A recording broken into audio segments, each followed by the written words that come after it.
Hi, I'm Adam David. This is a critical recording session brought to you by the Brothers Collective. And this is Waterline.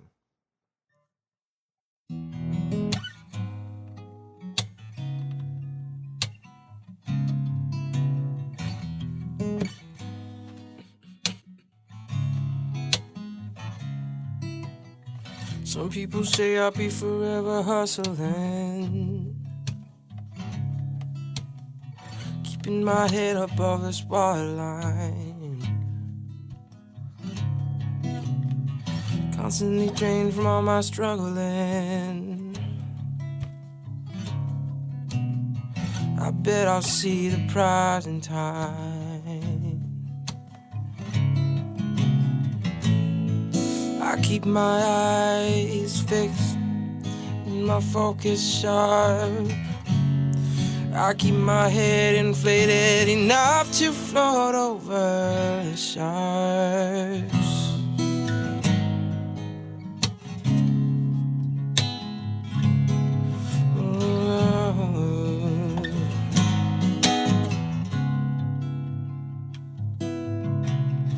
Dragging my feet, I'm always left behind. It's taking the scenic route to pass my time. The only paddle I've got left is to believe. Yeah, this ocean's vast enough to constantly receive. I keep my eyes fixed and my focus sharp. I keep my head inflated enough to float over the sharks. It's always darkest before the dawn. I'll remain patient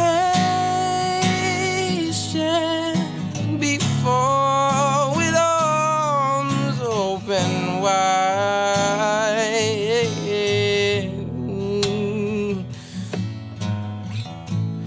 I can feel it in my fingertips.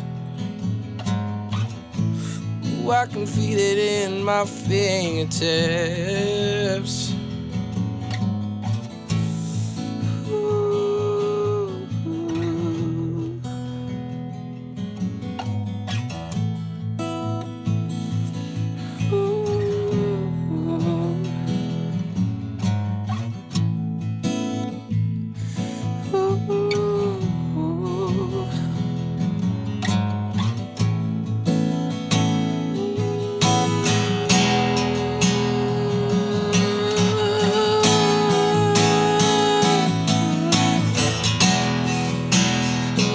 It's always darkest before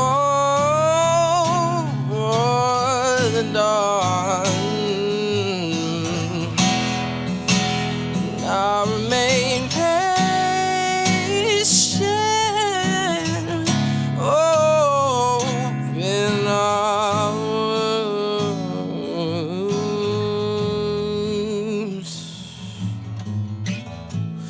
I can feel it in my fingertips. I can feel it in my fingertips. I can feel it in my fingertips.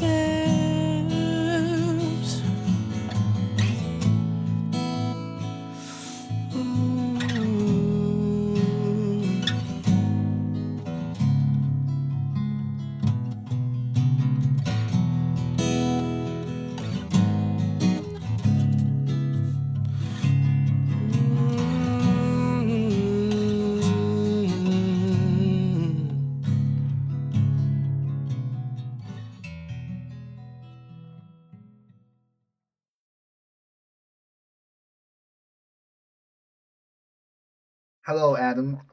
You just performed a very interesting song for us. Can you give us the story behind the song? Um, well, I wrote that song probably when I was when I was just getting out of high school, and this was a few years back, and it's called Waterline. I mean, I guess it's sort of about. It sounds cliche. It's sort of about sort of believing in yourself and kind of pushing through and I think the second verse is like something like the only paddle I've got left is to believe. You know what I mean? Constantly struggle to keep your head above water, and now years later is when I really am feeling it, because I'm out of high school and more or less out of college, and I'm in this industry that is notorious for starving participants. So it's still really relevant to me, and I've actually been playing that song for a long time, like I said, and it's evolved over the years, with me evolving. So that version is fairly new. There's a whole new approach to it. But yeah, I think it's just more or less about kind of believing in yourself and pushing through and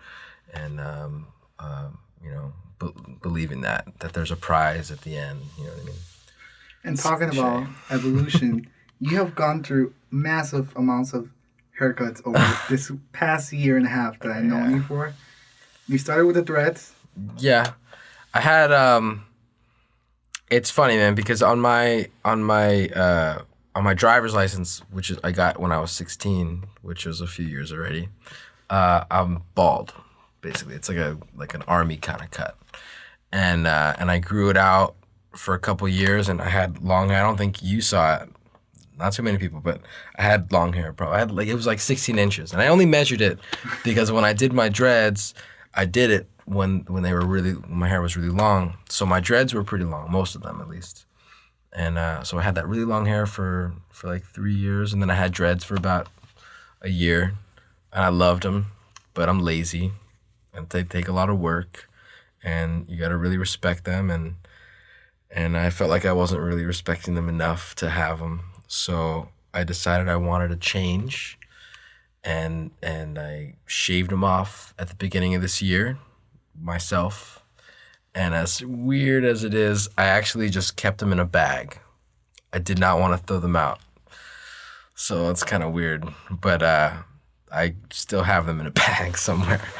I just didn't want to throw them out, They represented change, and man, when I decided for a change in my life, it wasn't just the dreads, The dreads were cutting them off was my way of physically manifesting the change that I was ready for.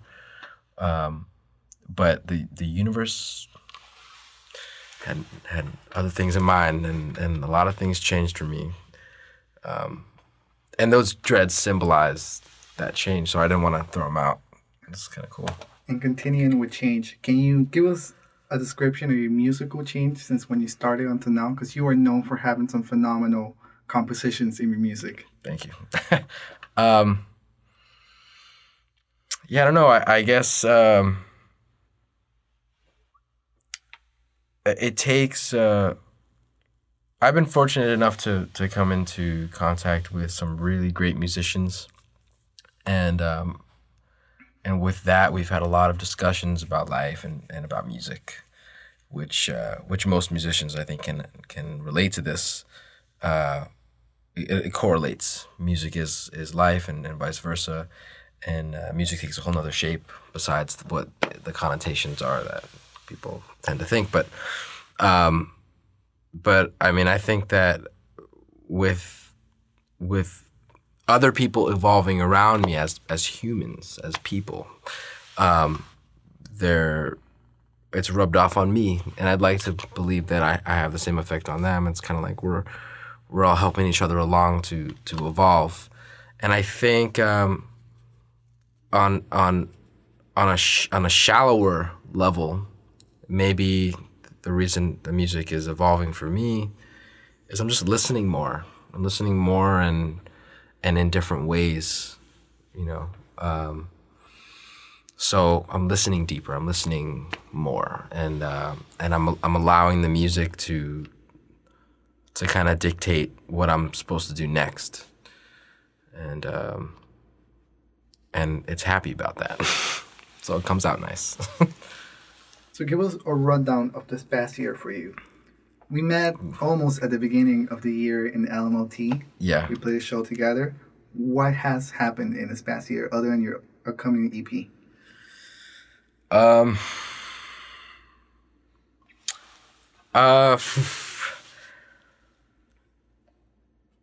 That's a good question, man. I mean, I guess on a personal level, you know, new relationships have blossomed. Old relationships have perished, which has helped with writing a lot. I've gotten a lot more experience playing because I've been playing all the time. I've made trips up to LA. I've made trips up to New York. I've played with a lot of different groups as a backup guitar player, which is something I'm not used to, being the guy in front of my own project. It's a nice change to not be the guy in front all the time. I like to be in the back sometimes. I've networked a lot with people I never thought I would have the opportunity to meet, or let alone, you know, go and have a beer with or something like that. But yeah, I mean, I'm just learning a lot because I've this past year I've been so inspired. You know, at the beginning of the year, I'm telling you, it comes back to those dreads. It comes back to me shaving them off, man. It's just what it symbolizes, you know. Something happened at the beginning of the year. A relationship of mine ended, and it was like a fire under my ass. I don't know if I can say that. Continue. It's too late. And you know, I don't know if it was more that I needed to keep my mind off of things, or I was just ready for some change. I needed to make it happen. Whatever the reason was, I just, you know, went with my gut, and I found myself in a lot of really cool new experiences, which has helped me grow and learn and stuff. And I guess that's sort of a summary of the past year. I don't know if if I should go in depth, but I think that's maybe all I want to say about that. Now that you mentioned that you travel to LA and different states, can you give us a memorable story? All right. This is a story that only me, my friend Juan, who plays drums with me, and I think the 3 strangers that we met in LA know about. I haven't seen them since because they were strangers in LA. But anyway, so I was in LA to audition for The Voice, and it was cool. I didn't get through. I'm not bummed about it. It was super cool. LA was really cool. We spent a lot of time in Santa Monica, and more about that. One night we were in Santa Monica. I'm gonna regret telling this story, but one night we were in Santa Monica, and we were walking around. It was really cold because I think it was like March or something like that, and excuse me. And we were just walking around, and we didn't know what to do. It seemed like nobody was out, so we were just kind of like, we were really almost about to call the cab again and head back to the hotel when we ran into these 3. There was 2 guys and a girl, and they asked us, "Hey, you guys look like locals. Do you know what's going on tonight? You know where things are?" And you know, we told them, "No, we're not. We're from Miami." You know, so that's when our group of 2 and their group of 3 became 5.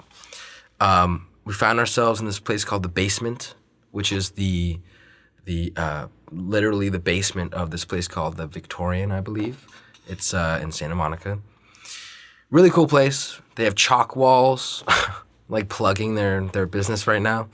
The chalk walls were sick. You know, we drank and we drew on the walls, and everybody started drawing on the walls, and it became this like whole artistic thing, which was cool. and then we decided to leave and go to a different bar. So we went to a different bar and we ran into some actors that I had seen from some of my favorite movies. I honestly, I feel bad. I don't remember exactly what their names were, but anyway, we were hanging out at this bar and we drank some more, and we made a deal with one of the guys that we were with, one of the 3 people that we were with, that they could take us back to the hotel if I buy them some drinks. So I did. And we drank more, and we drank more, and I think you see where this is going. So we're leaving the place. It was really epic night. You had to be there. But we're leaving the place. We get in his, I think it was like a Jeep or something. And LA is real bumpy, man. It's going all over the place. So as soon as he starts driving, I start to feel nauseous. Okay? Now it's me and Juan in the backseat and one of the other guys in the backseat, the girl in the front and the other guy driving. And I'm trying to give him directions on how to get back to the hotel. I've never been to LA before. I didn't know where we were. I didn't know where we were going. I was super drunk, to be candid about it. And now I'm nauseous, So I'm controlling myself. I'm trying to hold it back and give this guy directions, and I'm confused and all this. And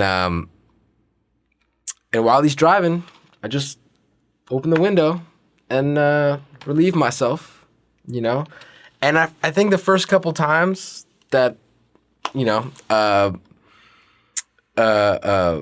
nobody noticed, because I still managed to give him directions during, but eventually, they noticed, and Juan was like, dude, what are you doing? Are you? And I was just kind of like, quiet, don't say anything. And anyway, so when we got back to the hotel, we got out of the car, and we said our goodbyes and thanks for the ride, and had a great night. And Juan gets out of the car and he looks at the side of the car and he just turns around and he just starts walking like straight away, like rushing, almost running. And I get out of the car and I'm like, why are you going? So I say goodbye and I look at the car. I mean, do I need to explain? I don't know. All over the car, So they drove off. We went inside laughing, and I'm sure they figured it out at some point. And I'm really sorry if they were watching this at some point. But it's my really embarrassing story, dude. Thank you for the story. Thank you for your time. Thank you for the song. It's been a pleasure having you here, and hopefully we can do it again some other time. Cool.